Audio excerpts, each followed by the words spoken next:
Aujourd'hui, j'apporte des informations importantes de la famille féline. Je suis très reconnaissant et honoré de transmettre ce message. Un message qui mérite d'être entendu avec le cœur. Alors taisez-vous l'esprit, faites quelques respirations conscientes, éteignez tout ce qui est allumé, la télévision, la radio, faites taire les notifications de votre WhatsApp et les réseaux sociaux, de sorte que rien ne dérange votre concentration. Emportez toujours le contenu de ce message avec vous afin d'assurer une transition en douceur vers la 5e dimension. Nous n'avons peut-être pas besoin de date, mais nous savons que nous sommes très proches, alors partagez-la, faites-la virale, gardez le crédit, car ce message porte aussi en lui l'énergie et le code lumière des étoiles. Frères bien-aimés, c'est avec beaucoup de joie que nous sommes venus à travers ce canal, pour compléter les informations qui vous manquaient pour comprendre ce qui se passe au niveau de la transition planétaire et de 3 jours d'obscurité tant parlé. Ces informations que nous vous transmettrons sont des codes de lumière essentiels à partager et à diffuser, sont une sorte d'antidote pour neutraliser l'insécurité et l'énergie de la peur générée par tant d'hypothèses erronées sur les 3 jours d'obscurité. Des erreurs qui causent la grande majorité, une certaine panique, qui à leur tour produisent plus d'énergie dense, et ce n'est pas bon du tout. Clarifions donc à quoi ressembleront ces jours et pourquoi ils sont nécessaires pour que, au lieu de la peur, vous ayez une vision plus claire de cette période qui changera à jamais le cours de la vie sur votre planète. Nous savons que beaucoup d'entre vous se sont interrogés sur ce sujet. Il y a 156 millions d'années, et pas il y a 320 000 ans, comme certains le pensent, une nouvelle espèce était en train d'être créée. L'espèce humaine, l'humain originel qui a vécu sur Terre pendant une longue période. La Terre a des portails vers différentes parties de l'univers, vers Sirius, Arcturus, Andromeda, Pléiades, Orion, entre autres. Ainsi, il était facile pour les différentes civilisations d'avoir accès à la planète Agartha, comme on l'appelait jusqu'au temps de Lémurie et d'Atlantide, qui après la chute de ces 2 civilisations, a été appelée Gaïa par les civilisations futures, et maintenant, vous l'appelez la planète Terre. Mais pour nous, le nom originel de sa planète reste Agartha. Étant donné que cet endroit est facilement accessible à plusieurs autres civilisations de l'univers, Agartha a été choisi pour que nous puissions créer une nouvelle espèce, une espèce qui pourrait entrer librement dans d'autres dimensions et visiter d'autres orbes à travers des portails interdimensionnels, c'est-à-dire que son corps était comme une sorte de véhicule capable d'utiliser ces portails sans qu'aucun autre véhicule ou condition ne soit nécessaire. Parmi les généticiens, les scientifiques et les autres spécialistes qui travaillaient sur le développement de cette espèce parfaite, il y avait aussi les draconiens qui ont prétendu éloigner cette espèce de la source créatrice, diminuant ainsi sa connexion avec la lumière du soleil central, qui était déjà relativement lointain, pour savoir comment cette espèce allait se développer, puisque, s'ils étaient toujours connectés, ils n'auraient aucun moyen de savoir comment l'espèce se comporterait. Loin de la source ou ce qui se passerait, s'ils voyageaient bien au-delà du soleil central et se voyaient perdus ou déconnectés de la source. Au début, ça semblait être une bonne idée pour le Conseil galactique. Ils ont aussi émis l'hypothèse qu'une espèce aussi évoluée et créée après tant de travail, de technologie et d'énergie aurait besoin de plus de sécurité, car ils ne savaient pas ce qui les attendait dans l'infini de l'univers. Le plan était donc de créer une protection encore plus grande, en empêchant aussi qu'il soit possible d'entrer sur la planète, mais cette protection empêcherait aussi qu'il soit possible d'en sortir. Nous avons réalisé que cela pourrait être quelque chose d'irréversible si nous étions tous coincés dans cette orbe, alors nous avons essayé de renverser la situation au Conseil, mais les Dracos ont réalisé qu'il avait pris un plus grand pouvoir sur ce cadran. Ils exigeaient donc que tout le monde suive leurs suggestions, car ils croyaient que par le fait d'avoir un pouvoir de guerre supérieur et un plus grand contrôle sur la création grâce à leur technologie développée avec l'aide de Nous tous, il méritait une place de choix au Conseil. Le Conseil, bien sûr, ne serait jamais d'accord avec cela. Quelque chose de semblable favoriserait des millions d'années après la chute de l'Atlantide et de la Lémurie.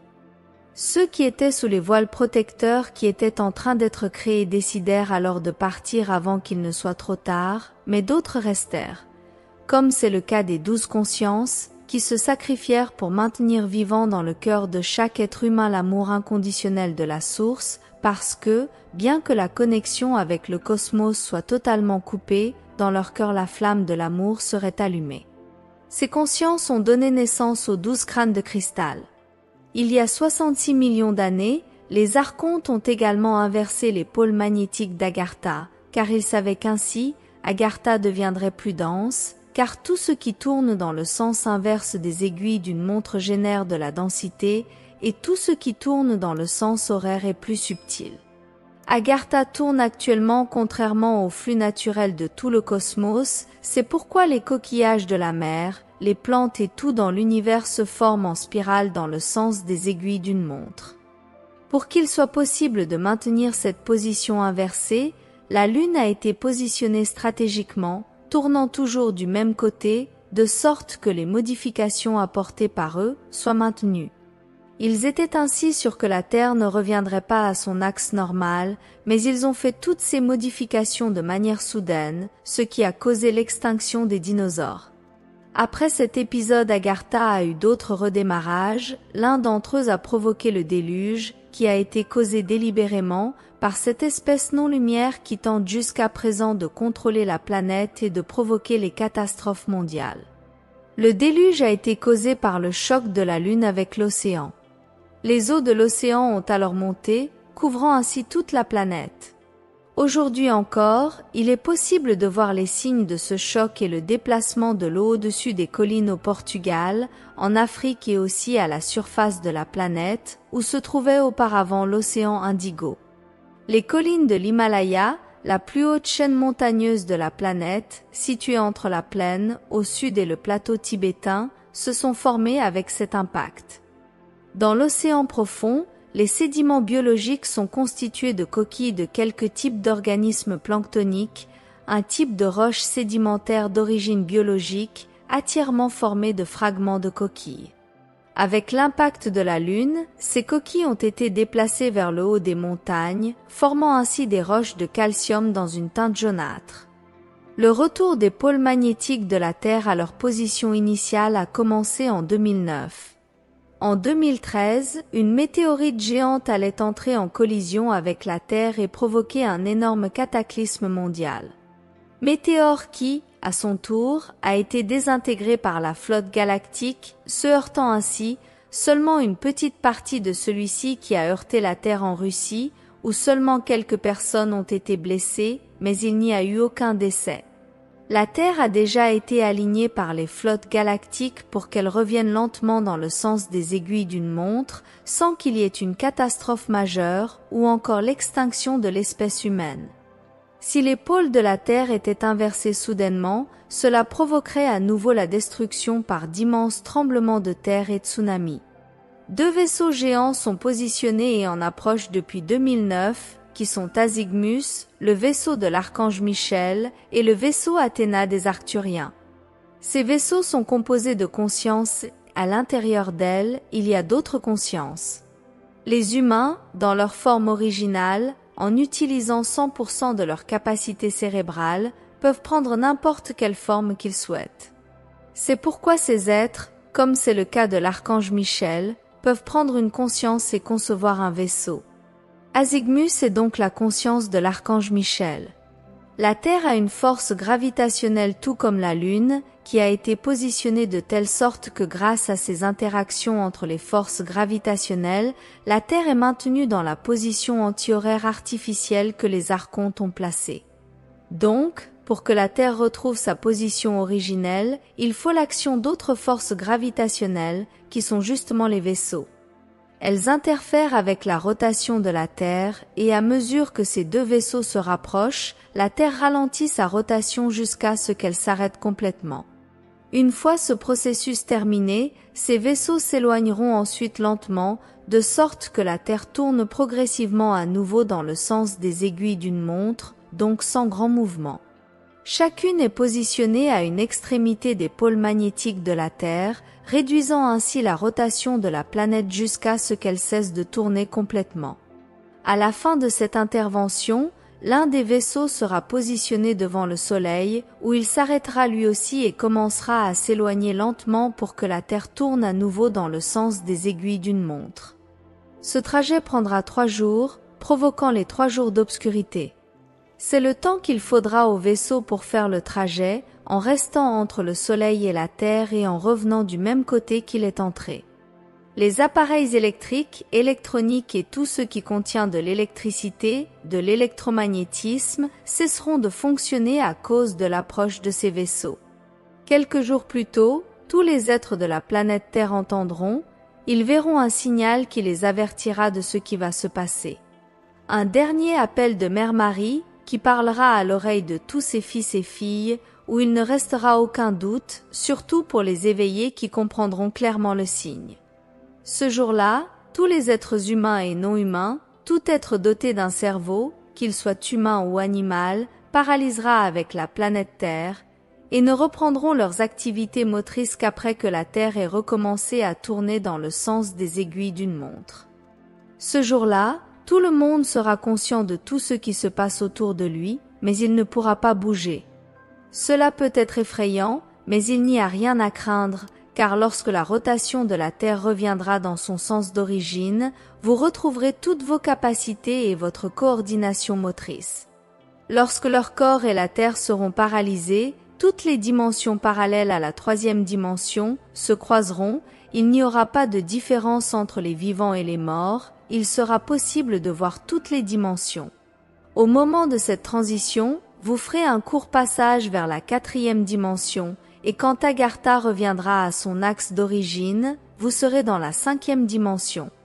La 3e dimension cessera d'exister, car c'est une dimension plus dense, densité qui a été volontairement générée par le changement de rotation de la Terre.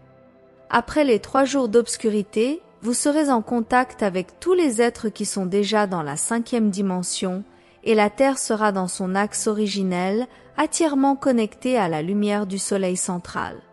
Ce sera la cause des 3 jours d'obscurité, alors soyez confiants, aimants.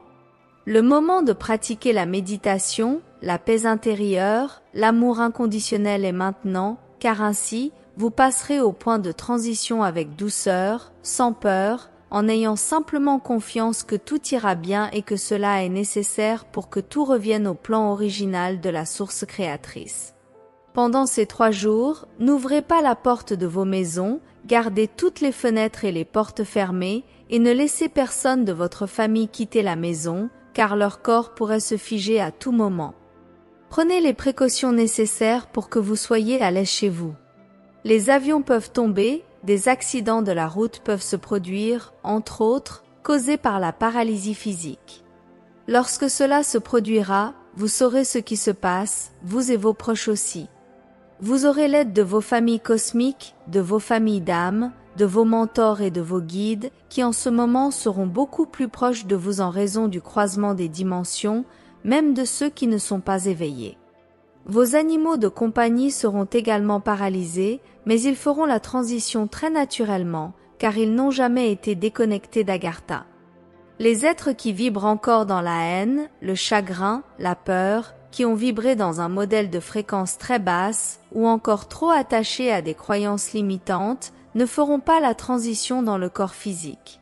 Ces corps cesseront d'exister avec la 3e dimension et leurs âmes feront la transition vers d'autres orbes compatibles avec leur fréquence vibrationnelle.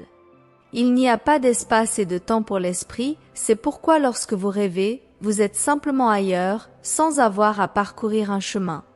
Ce sera pour ces gens comme un rêve et ils se réveilleront dans un autre orbe afin qu'ils puissent ainsi poursuivre leur cycle d'évolution. Au moment où ils sont paralysés, n'ouvrez en aucune façon la porte de leur cœur au doute. Gardez la foi jusqu'à la fin, surtout pendant cette période de transition. Restez confiants dans la sagesse divine pour ne pas baisser leur vibration.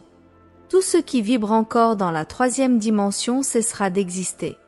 Dans Agartha, vous n'incarnerez que des âmes et des êtres qui vibrent déjà dans la cinquième dimension, et ceux qui traversent la transition auront le choix de continuer un peu plus longtemps ici, et après ce temps, ils auront le choix de suivre avec leur famille d'origine, pour leur orbe d'origine ou poursuivre leur processus évolutif où ils le souhaitent, parce que la source l'a déterminé. Au moment de la transition, s'il devient difficile de maintenir la concentration et la concentration sur les vibrations supérieures, répétez ce mantra. Je suis lumière, je suis libre, je suis un avec la source. Ainsi, vous pourrez dissiper tout sentiment de faible vibration qui pourrait vous gêner. Peu importe ce qu'ils disent, utilisez ce temps pour l'auto-travail, restez toujours confiant et vibrez fort, tout ira bien. Après ces informations, il y a plus à venir. Par Ricardo Trier. Gratitude les félins de Sirius et équipe de Lumière des Étoiles.